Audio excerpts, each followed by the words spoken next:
যদি কোনো পুত্র সন্তান তার এমন দুর্দশা হয় আর তার পূর্বের কথা স্মৃতিভ্রষ্ট হয়ে বুদ্ধি হ্রাস লোভ পেয়ে যদি সে সব কিছু ভুলে যায়, কোনো পুত্র সন্তানের যদি এমন দশা হয়, বাবা মা চেষ্টা করে ডাক্তার দেখায়, কবিরাজ দেখায়, বুদ্ধি দেখায়, আমার বাচ্চা আমায় চিনছে না, আমার বাচ্চা আমায় ভুলে গেছে, আগের মতো আর বাবা বলে ডাকছে না, ডাক্তার বাবু তুমি আমার বাচ্চাটাকে ঠিক করে দাও। মহাপ্রভু আজ যে দাঁড়িয়েছেন শুধু এই মাত্র কারণে। কারণটা হলো আমরা আমাদের পূর্ব পরিচয় ভুলে গেছি। কে বাবা, কে মা, কে ভাই, কে বন্ধু, কে আত্মীয় স্বজন, আমরা কাউকে চিনতে পারছি না। যেটা খাওয়ার নয় সেটা খাচ্ছি, যেটা পড়ার নয় সেটা পড়ছি, যেটা বলার নয় সেটা বলছি। তাই যিনি আমাদের সবার পিতা, তার দুঃখ, তার আফসোস, সন্তানগুলো আমার আগের স্মৃতি ভ্রষ্ট হয়েছে, কিভাবে সেই স্মৃতি ফিরে আসে তার প্রচেষ্টায় দাঁড়িয়েছেন দুটো বাহু উত্তোলন। এখানে আপনারা আমায় বলতে পারেন যে বাবা আমাদের তো স্মৃতি ঠিক আছে, জিজ্ঞাসা করুন কোনটা সাদা কোনটা কালো বলে দেব, জিজ্ঞাসা করুন কোনটা ভালো কোনটা মন্দ আমরা বলে দেব। তাহলে যে ঠিক ঠিক বলতে পারে তার কি স্মৃতিভ্রষ্ট হয়? হয় না। যে ঠিক বলতে পারে না, প্রশ্নের সঠিক উত্তরটা যে দিতে পারে না, সেই তো ভুলে গেছে। কিন্তু আমরা তো ভুলিনি, আমরা প্রত্যেকটা প্রশ্নের উত্তর জানি, কোনটা সাদা কোনটা কালো, কোনটা ভালো কোনটা মন্দ। আমি বলবো না ভাই, আমরা সবাই স্মৃতিভ্রষ্ট হয়ে গেছি। যেমন স্টেশনে যদি পাগল ঘোরে, কোনো গ্রামে যদি পাগল ঘোরে, তাকে জিজ্ঞাসা করো তুই ছিলিস কোথায়, এসেছিস কোথায়, আর যাবি কোথায়। পাগল কেন সে পাগল? সে তার সঠিক অ্যাড্রেসটা বলতে পারে না, তাই সে। যদি কেউ আমাদেরকে জিজ্ঞাসা করে ভাই তুমি ছিলে কোথায়, এটা আমাদের জানা নেই। তুমি এখানে আছো, তুমি যাবে কোথায়, আমাদের জানা। প্রত্যেকে আপনারা নিজেকে প্রশ্ন করুন যে আমি কোথায় ছিলাম। Present, I know my present, আমি জানি আমার উপস্থিতি, আমি আছি কোথায়, কিন্তু বাট ফিউচার, আমি যাব কোথায় নেক্সট টাইম, আমি ছিলাম কোথায়, এটা আমি জানি না। যে প্রকৃত বলতে পারবে কোথায় ছিলাম আর যাব কোথায়, সেই তো সঠিক মানুষ। তাই মহাপ্রভু কেন দাঁড়িয়েছেন? জীবের এত দুঃখ দেখি দয়ালো ঠাকুর, দয়ালু ঠাকুর, জীবের এত দুঃখ দেখি দয়ালু ঠাকুর, দয়ালু ঠাকুর। আহা জীবের এত দুঃখ দেখি দয়ালো ঠাকুর, দয়ালো ঠাকুর। জীবের এত দুঃখ দেখি দয়ালু ঠাকুর, দয়ালু ঠাকুর। দেখে ভুবন ভাব শূন্য, প্রেমেরও ঠাকুর, প্রেমেরও ঠাকুর। দেখে ভাব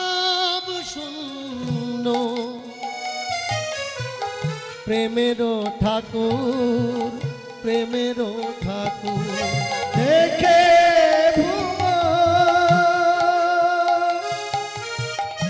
ভাব শূন্য, প্রেমের ঠাকুর, প্রেমের ঠাকুর। তোরা আয় না ছুটে নে না লুটে, এই হরিনাম, এই হরিনাম। তোরা আয় না ছুটে না লুটে, এই হরিনাম, এই হরিনাম। তোরা আয় না ছুটে নে না লুটে, এই হরিনাম, এই হরিনাম।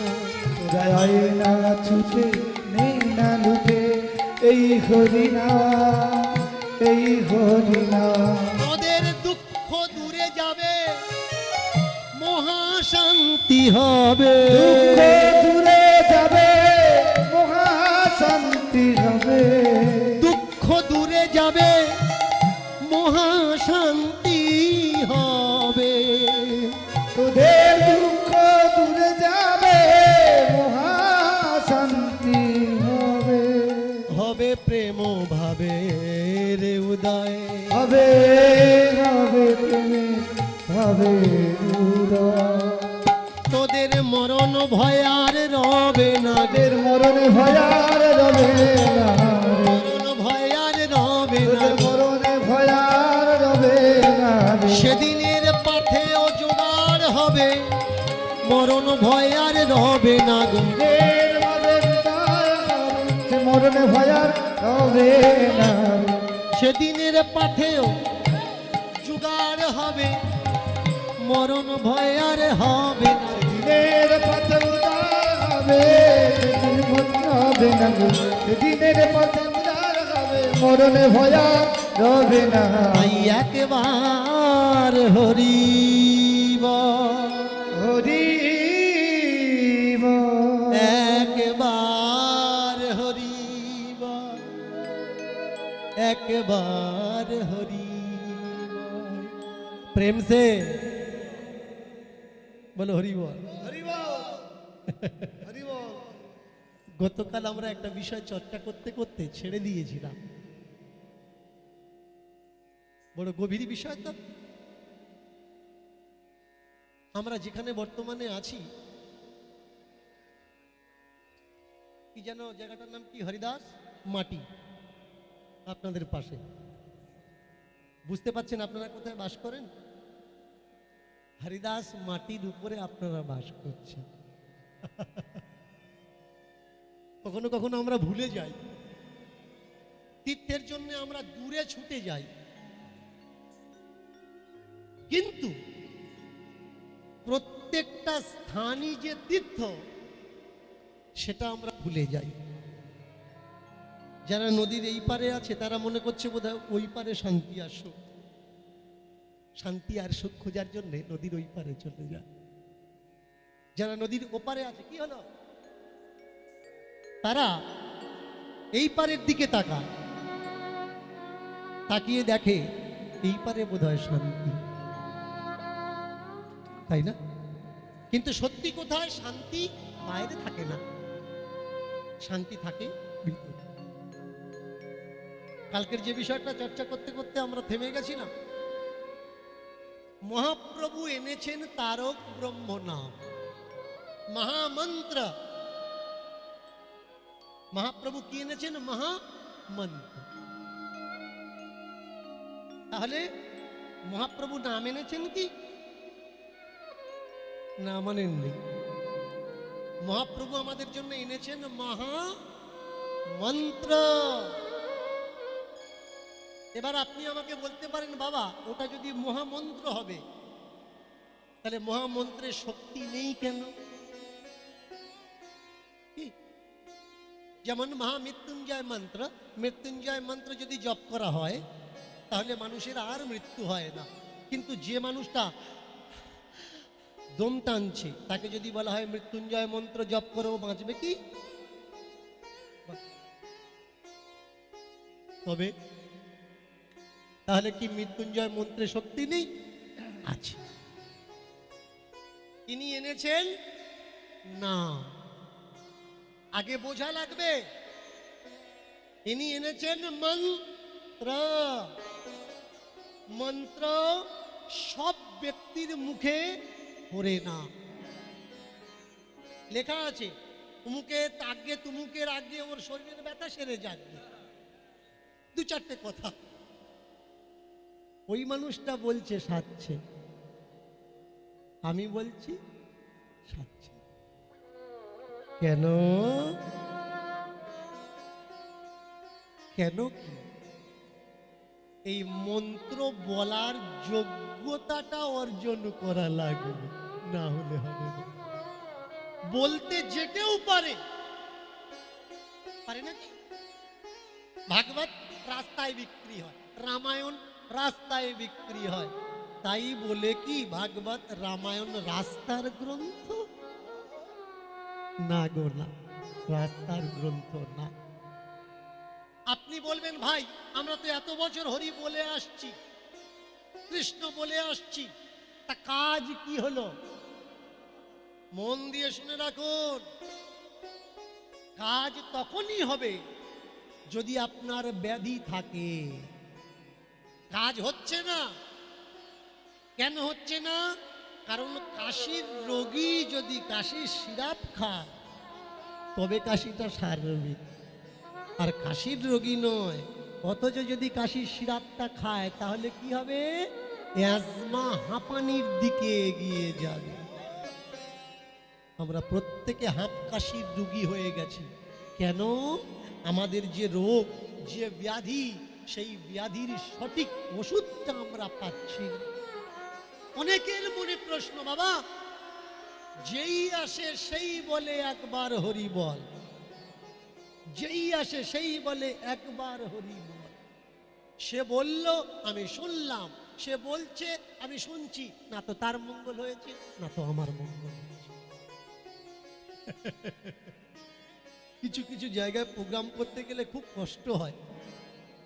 যাওয়ার পরে ভালো জায়গায় বসতে দিয়ে বিড়ি এক প্যাকেট সিগারেট নিয়ে দিয়ে বলে বাবা এটা রাখুন। এটা কি না, আমাদের এদিকের কীর্তনিয়াদের প্রত্যেকে দেওয়া লাগে, বিড়ি সিগারেট দেওয়া লাগে, দেশটাই দেওয়া। হায় রে,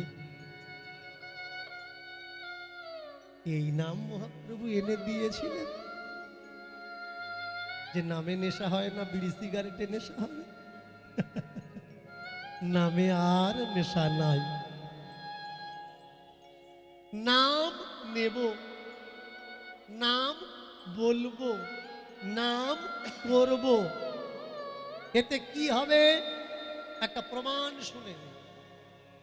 প্রত্যেক বাড়িতে যেমন সদস্য থাকে 2 জন 4 জন 10 জন, এক বাড়িতে 2 ভাই ছিল, বাবা মা ছিল। ছোট ভাইটা ঠাকুরজির সেবা করত, ভক্ত মানুষ, কিন্তু বড় দাদা এসবে বিশ্বাস করতেন না। একবার এক বাবাজিকে রাস্তায় দেখে বাবাজিকে বললেন, বাবাজি এক কাজ করবেন, আগামীকাল আমার বাড়িতে যদি একটু প্রসাদ নেন। বাবাজি বললেন, আগামীকাল যে আপনার বাড়িতে প্রসাদ নেব আমি, আপনার বাড়িতে যে আমি যাব সেখানে আমার থাকার সমস্ত ব্যবস্থা আছে তো? বলল ঠিক আছে, আপনি আসুন, বলে দেবেন যা যা দরকার, যেভাবে দরকার সেইভাবে দিয়ে দেব। ব্যাস, বাবাজি বাড়িতে এসেছে, ভালো করে আদর যত্ন সেবা যত্ন করে বললেন, বাবা যদি কোনো কমি থাকে তাহলে আমার একবার বলুন, আদেশ করুন, আমি সেটা করব। আচ্ছা তোমরা ক ভাই? বললে আমরা 2 ভাই।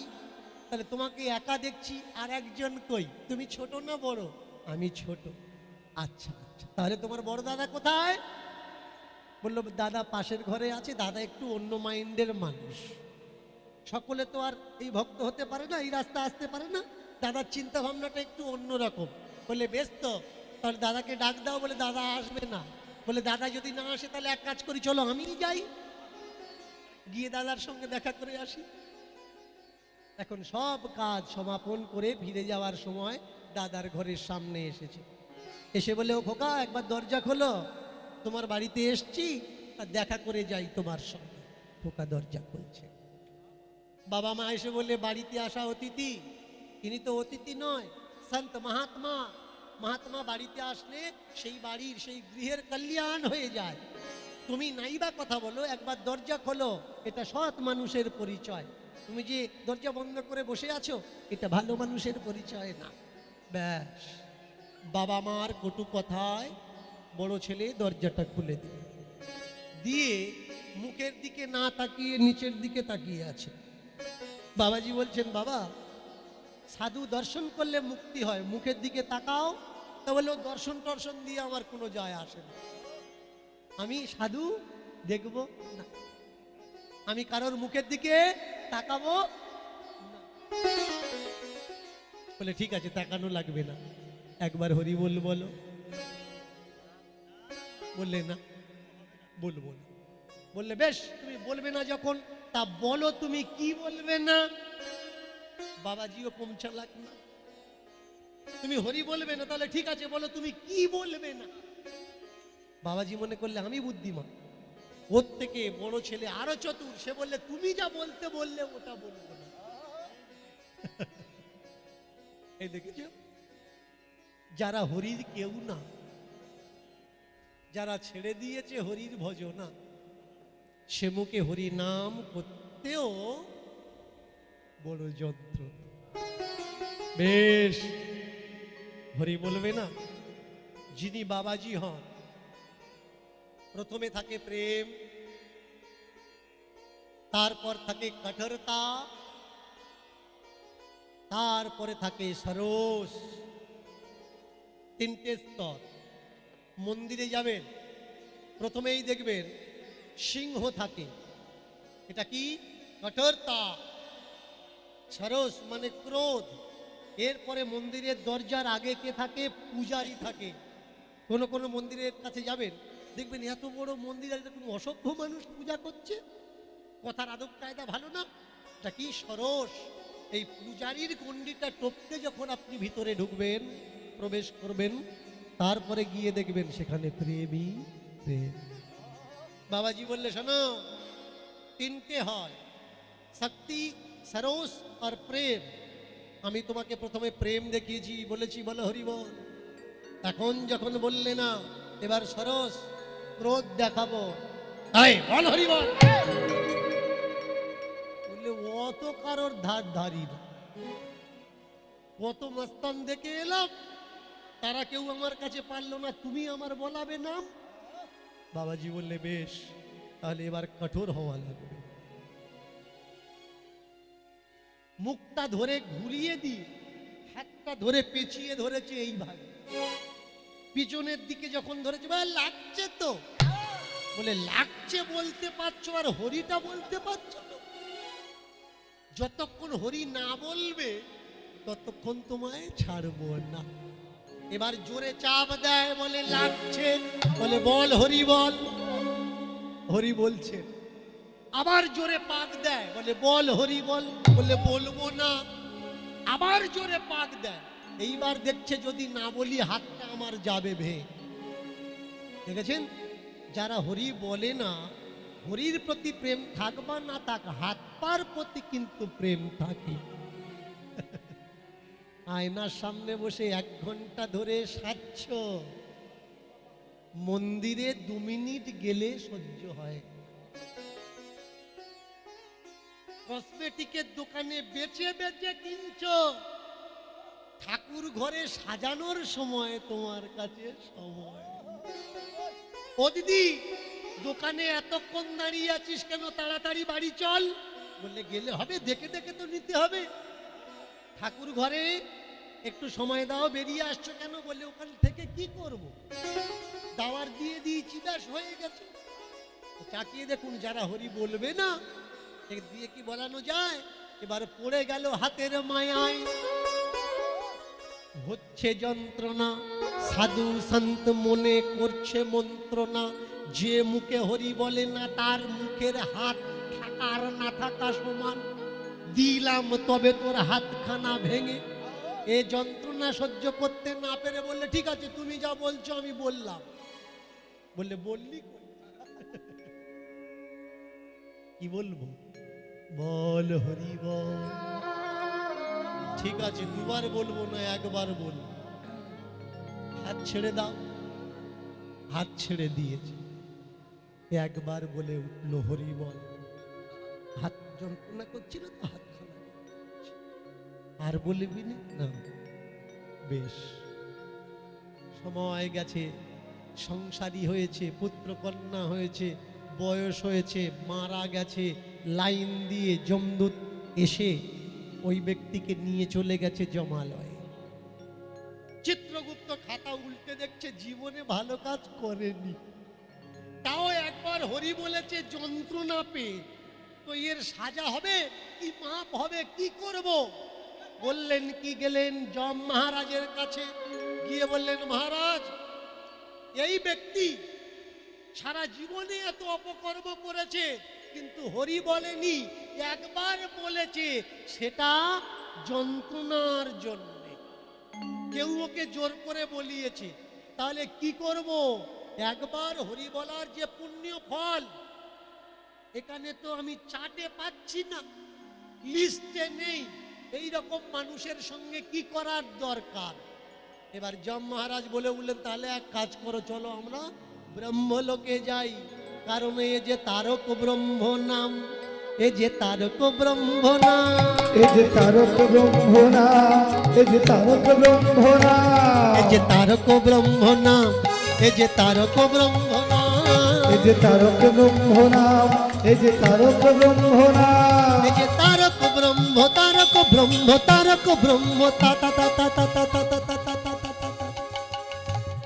যে তারক ব্রহ্ম নাম, এ যে তারক ব্রহ্ম নাম, এ যে তারক ব্রহ্ম নাম, এ যে তারক ব্রহ্ম নাম, এ যে তারক ব্রহ্ম নাম, এ যে তারক ব্রহ্ম নাম, হরি বল, তারক ব্রহ্ম নাম, হরি বল, এ যে তারক ব্রহ্ম নাম, হরি বল, তারক ব্রহ্ম নাম, এ যে তারক ব্রহ্ম নাম, তারক ব্রহ্ম নাম, এ যে তারক ব্রহ্ম নাম, এ যে তারক ব্রহ্ম নাম রে, ও ভাই তারক ব্রহ্ম নাম, এ যে তারক ব্রহ্ম নাম, এ যে তারক ব্রহ্ম এ যে নাম, তারক ব্রহ্ম নাম রে, ও ভাই তারক ব্রহ্ম নাম, এ যে তারক ব্রহ্ম নাম, আরে ভাই তারক ব্রহ্ম নাম, তারক ব্রহ্ম নাম, নাম নাম তারক ব্রহ্ম নাম। এ যে তারক ব্রহ্ম নাম, এ যে তারক ব্রহ্ম নাম, তারক ব্রহ্ম নাম, এ যে তারক ব্রহ্ম নাম।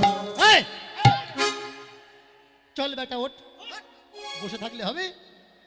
কিন্তু যারা হ্যাকাতে মানুষ হয়, মরে গিয়েও হ্যাকাতে বলে, না না জীবনে কোথায় যায়নি, কারোর কথা শুনিনি। কে বাবু তুমি? অন্যায় করেছি, সাজা দাও, কিন্তু তোমার কথা শুনবো না। যম বলেন, ভারী বিপদে পড়েছি, একে নিয়ে যাব কি করে? চিত্রগুপ্ত বলে, তাহলে একটা কাজ করো, পালকি নিয়ে এসো। এই যে মহারাজ, যে হেঁটে যেতে হবে না, যদি পালকিতে করে নিয়ে যাই। বললে তাহলে যাও। ব্যাস, একদিকে যম আর একদিকে চিত্রগুপ্ত, আর পালকিতে ভদ্রলোক উঠে বসেছে। যাচ্ছে কোথায়? ব্রহ্মলোক।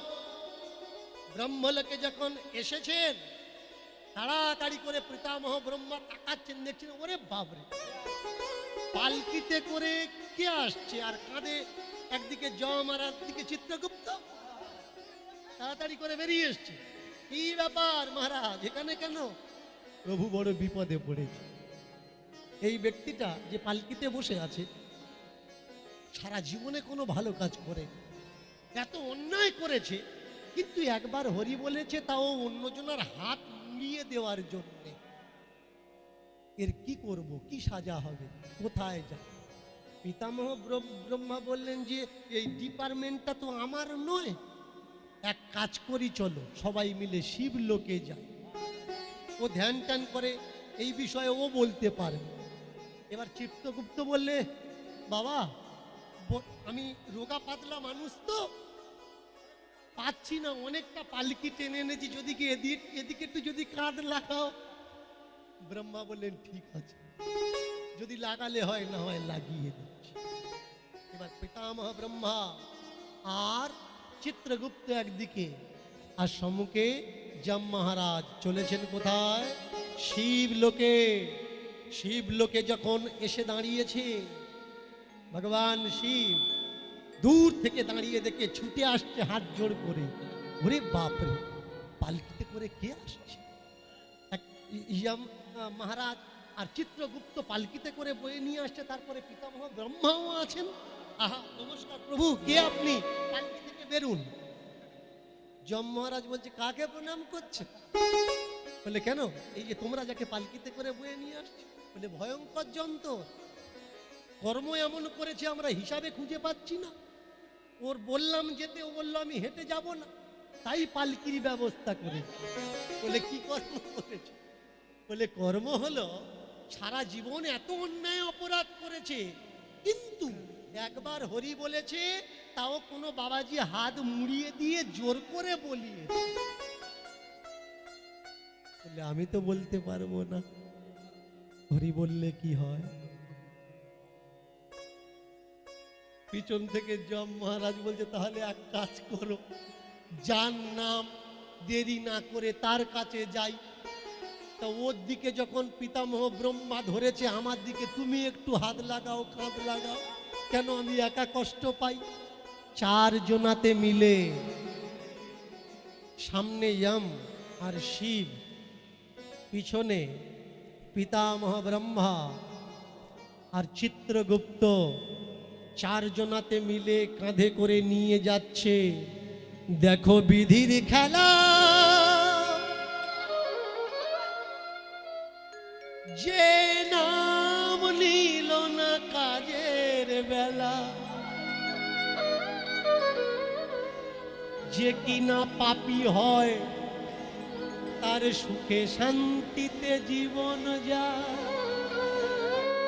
ও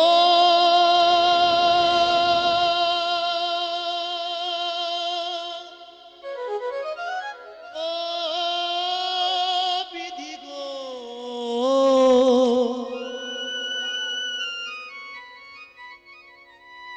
এই কি তোমার বিচার বিধি, এই কি তোমার বিচার, এই কি তোমার বিচার বিধি, এই কি তোমার বিচার। ও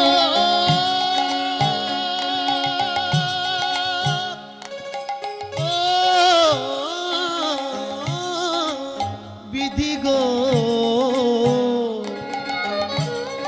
এই কি তোমার বিচার বিধি, এই কি তোমার বিচার বিধি গো,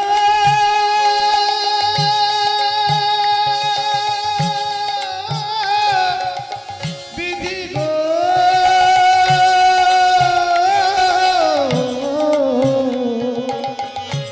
এই কি তোমার বিধি,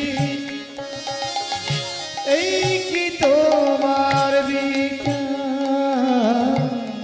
যারা ও ধর্ম করে থাকে অট্টালিকায়, বিধি থাকে অট্টালিকায়। বিধি রে,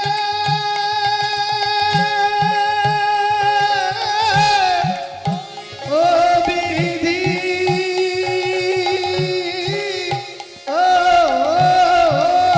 বিধি রে, ওরে ও নিদারুণ বিধি। যারা করে অধর্ম থাকে অট্টালিকায়, বিধি থাকে অট্টালিকায়। যার উপরে অধর্ম থাকে অট্টালিকা, বিধি থাকে অট্টালিকা। যারা তোমার নাম জপে, দিন চলে ভিক্ষায়, বিধি দিন চলে ভিক্ষায়। যারা তোমার নাম জপে, দিন চলে ভিক্ষায়, বিধি দিন চলে ভিক্ষায়। তাদের কেঁদে কেঁদে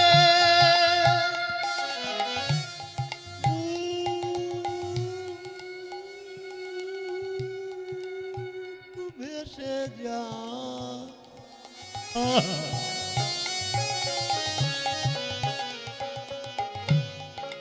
এই কি তোমার বিচার বিধি, এই কি তোমার বিচার বিধি রে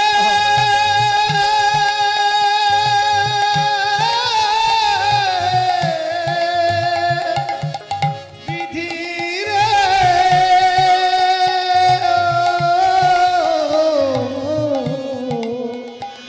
বিধি রে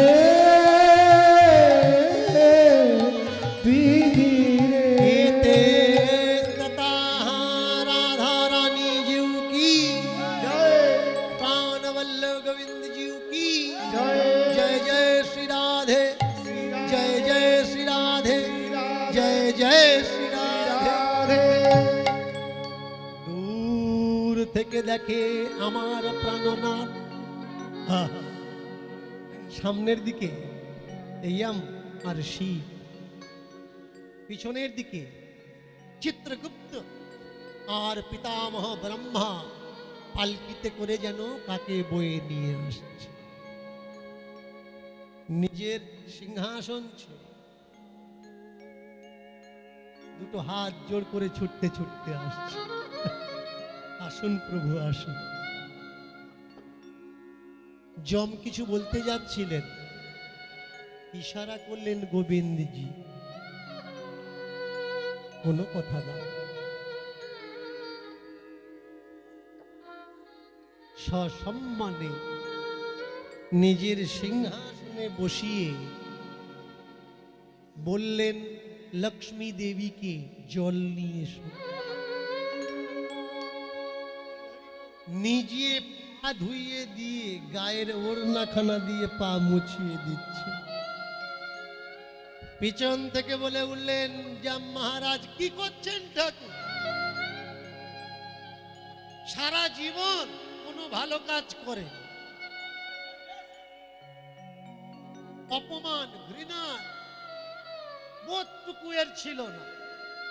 এত অপকর্ম করেছে, এত আকাম কুকাম করেছে, যেখানে শোয়ার নয় সেখানে শুয়েছে, যেটা খাবার নয় সেটা খেয়েছে, যেখানে ঘুমানোর নয় সেখানে ঘুমিয়েছে। আর এর পা ধুইয়ে দিচ্ছেন, তাও নিজের আসন ছেড়ে নিজের আসনে বসিয়ে। একে একবার হরি বলিয়েছে কেউ, তাও জোর করে জবরদস্তি করে। সেই এর কর্মফল একবার যে বলেছে তার কারণ জানার জন্য একে বয়ে আমরা নিয়ে এসেছি। বললে এখনো বুঝতে পারলে না? একবার হরি বললে হয় কি? ঘৃণা করে হোক, অবজ্ঞা করে হোক, অবহেলা করে হোক, যন্ত্রণা করে হোক, কষ্টে দিয়ে হোক, যদি কেউ একবার হরি বলে, শিব ব্রহ্মা যম যমদূত তাকে পালকিতে করে কাঁধে নিয়ে বৈকুণ্ঠে পৌঁছে দেয়। নিতাই গৌর হরি বল বল। আর শুধু তাই নয়, বৈকুণ্ঠপতি ভগবান বিষ্ণু নিজে তার আসনে বসিয়ে নিজে হাতে তার চরণ দুখানা ধুইয়ে দেয়। তাহলে বুঝতে পারলে? হরি বল, হরি বল, হরি বল, হরি বল, হরি বল। ও ভাই একবার হরি বলে রে, একবার হরি বলে রে এমন দিন আর আসবে না রে, একবার হরি বলে রে। এমন দিন আর আসবে না রে, একবার হরি বলে ও ভাই একবার হরি বলে রে, এমন দিন আর আসবে না। একবার হরি বলে রে, এমন দিন আর আসবে না। হরি বল, হরি বল, হরি বল হরি বল, হরি বল, হরি বল, হরি বল, হরি বল। এতক্ষণ কি বুঝলেন আর কি শিখলেন? ও যা বড় হ্যাকাতে তার থেকে তো আপনারা বেশি বড় হ্যাকাতে। হরি